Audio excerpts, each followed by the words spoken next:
Okay. Don't jump me for the clickbait just yet. I'm not saying the choices in these beloved games don't matter at all. Rather the fact that they all engage in something that people call railroading. So what I mean by this is it doesn't really matter what funny option you choose in Dispatch, how you treat the princess and slay the princess, and even which NPCs you slay in Baldur's Gate 3. You still arrive at the exact same finales before you make your ultimate choice, and that leads to different ending variants. Yet, even with the fact that the plot lines always hold, some of these games are more effective at making your choices still feel like they matter. And the goal for me is to pinpoint why that is for my own game's sake. Hi there everyone, I'm currently puppeting one of my original characters, Chase. Cringe. But new people, this is just my channel where I post updates on my pretty goofy visual novel. Anyways, this update is a bit more thinking-wise, but I'm wrapping up a section in my game where I started to implement some different branching choices, and as visualized here, every set of choices increases the paths exponentially. So sadly, to not blow up the game, I decided to do something I've always hated, railroading. But other games have made it work, so why not just look at the last 3 Star games I played? There has to be some kind of key factor that actually make choices matter other than just affecting the plot, right? Obligatory spoiler warning. Side effects include I'll be spoiling a major choice that happens by Dispatch episode 3 that's quite well known, a couple Act 1 choices for Baldur's Gate 3, same for Slay the Princess, as well as some themes of the game, but themes are always up for personal interpretation. Alright, you have been warned. Starting off with Dispatch. It's a game where you manage this flop superhero team in a mess of a city, with some romance on the side dish.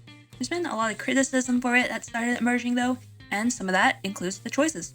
Most of them really just impact the immediate scene. You pick a funny option, you get a funny reaction, and it repeats. But there's bigger choices in the game, such as, and spoiler warning again, Sonar vs. Coop. Yet even that has been criticized as only changing a couple of animations and dialogues in the end. But really thinking about it, isn't that how Baldur's Gate 3 works too? Okay, just hear me out. But first, Baldur's Gate 3 is basically D&D the video game. To talk plot, you're infected with this mind handful and you have to find a cure and maybe save the world. Once again, you got your team and some romance on the side. It's treated as the great choices matter game, but if you really boil it down, most of the choices in this game are the immediate reactions and how the enemy is being handled. And as for whether or not your companions are with you at the finale, all you're technically missing is some extra dialogue lines and different character models. In that case, if they're applying the same principles, why does it feel so much emptier in Dispatch? Yes, Baldur's Gate 3 has way more choices overall, but that's not what I'm looking at here. Even on a one-to-one basis, the same type of small, immediate choice is doing completely different work in each game. In both these, you handle a jerk, and although this causes more lasting effects in Dispatch, what exactly does the difference in these two choices say about Robert? That he prefers to put fuel into the fire? That's kind of a stretch. Whereas this Baldur's Gate 3 choice establishes if your character is a brute force or a charmer, or if they stand with or against tieflings, and so on. So applying the same logic to the aforementioned big example, Sonar vs. Coop says almost nothing about Robert. You can read into things more to justify it, but I doubt either character is developed to reflect a specific teamwork value. You're essentially cutting one based on how much you like Moist Critical, probably. But in the Baldur's Gate 3 equivalent, Shadowheart vs. Lae'zel, you can pick a side or you can refuse. Optimism, pragmatism, whatever, the same refusal outcome might happen either way, but doing so just reveals something about your character. So it pains me that these are the choices in Dispatch that end up causing the lasting differences. They lead to clippable outcomes, sure, but I much would have appreciated if they went to choices like how you handle the interview here, because there is one axis in the game that the game explicitly says that you should be establishing Robert on, the hero versus anti-hero. But choices like the above get the spotlight, force this to the wayside, and even worse, often end up undermining it as well. Because those ones are essentially the same decision, and you have to ask, would a heroic Robert really just agree to cut a member of the team so easily? And would an anti-hero really be willing to give criminals so many second chances in the first place? And this is the final nail. You can only guess Robert's reasoning from all of this, because he's his own character.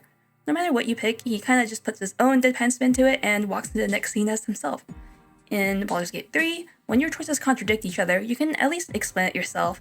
Your character doesn't have their own voice, so the consistency comes from you rather than the game. A ruthless choice and a merciful one can both be reconciled in your head because you decide why they did it. Playing as a defined character isn't a flaw by any means, but trying to push a choices matter narrative on them is much harder because they often act for themselves. And even when the choices the player does get require backtracking your own interpretations just to make them fit, what's the point in having this interpretation in the first place? Ultimately, I found no incentive to choose only heroic or anti-hero options over whatever was funnier in the moment. So is this it then? Choices feel like they matter if they allow you to roleplay? Say something about your character? Well, I know that is a factor, but it does feel, well, incomplete.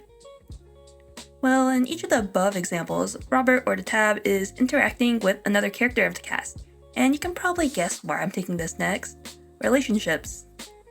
Both these games have a approval system. You make certain choices and you get a they approve or they'll remember that flag. Sometimes they do, and other times they don't, but Baldur's Gate 3 shows you this chart, and in it you can see exactly how much each companion likes you, and there's something about watching that number climb that makes the relationship feel real, even disregarding the other things that make it visible, like friendlier voice lights in combat and new scenes at camp. The game gives you all this evidence that they're getting closer to you. I talk romance, but I don't think I'm really qualified on that. So just to continue, the best thing Baldur's Gate 3 does with its companions is something other than those two, and that's due to the fact that each companion is a little bit diluted. The best thing Baldur's Gate 3 does with its companion is separate from both those. Each companion is a little bit diluted, so you can fix them or you can make them a lot worse. So when you hit the finale, each companion arrives with a slightly different version of their goals.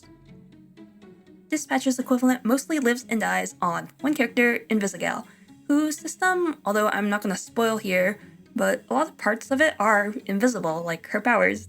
I like the idea, but I would have appreciated more signals of its existence before the end.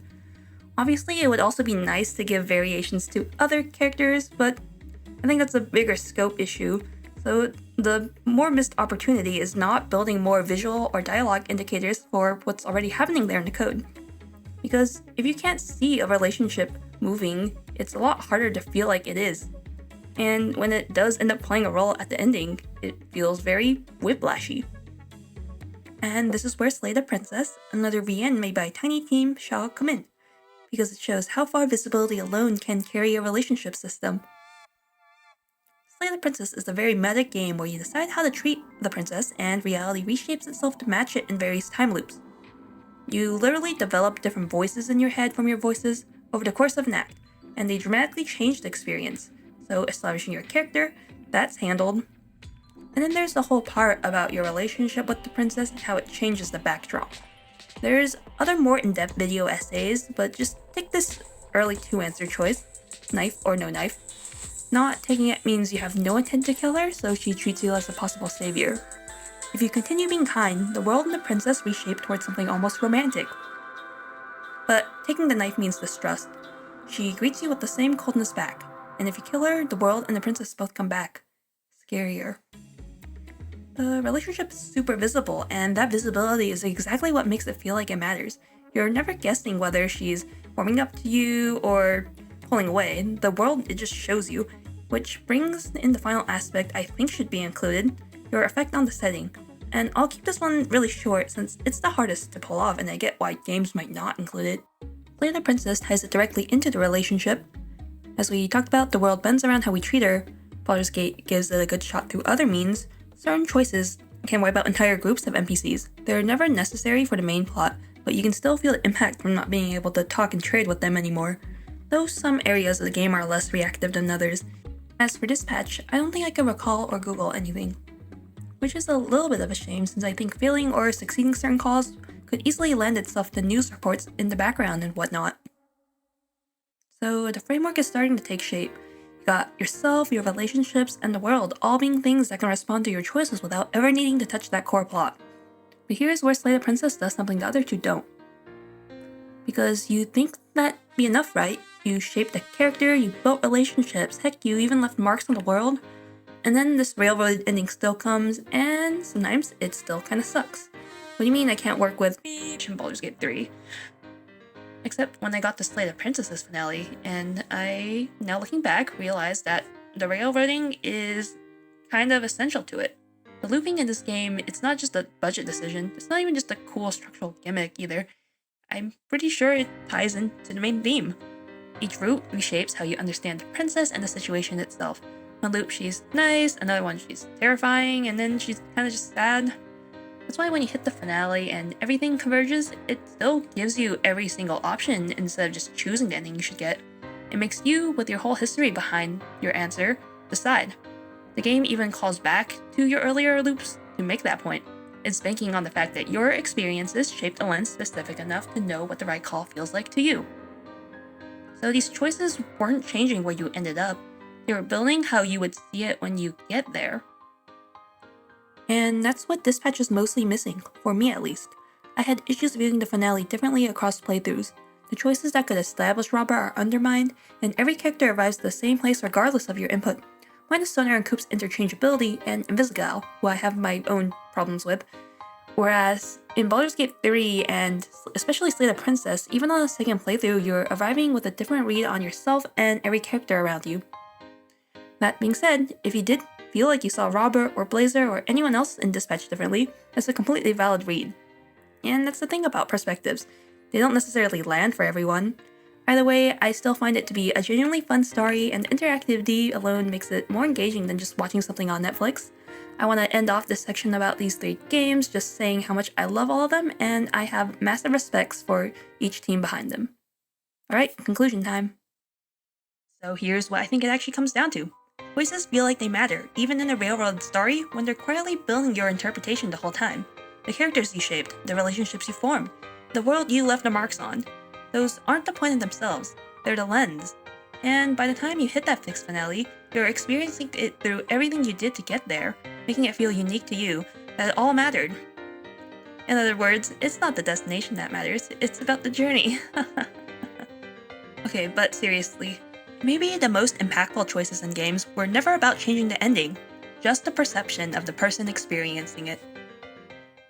So that's the end of my video essay portion. What does it mean for my game? In Please Release Me, you are Boise in a half-finished game interacting with your author. The tone is pretty silly and definitely lacking polish. Well, it's kind of intentional, but still. Yet, I do want it to say something about creation.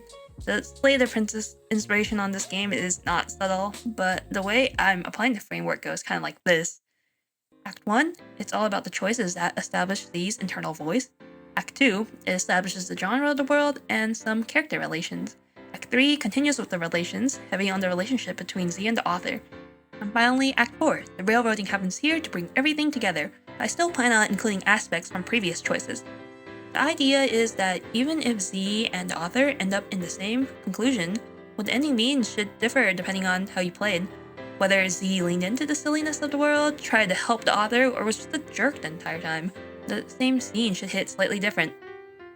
But I can't promise it'll land perfectly. I just hope that when the players hit the railroading, the choices still feel like they mattered. Anyway, that's the video. Let me know if I'm wrong. And I know there's probably so much other games I could have looked into, so you can go ahead and comment if there's anything that just supports or denies what I've come to conclude. But I appreciate everyone that's watching. Sub if you want to, but it's mainly just going to be game updates. So I plan to put more effort going forth. But until next time, bye-bye.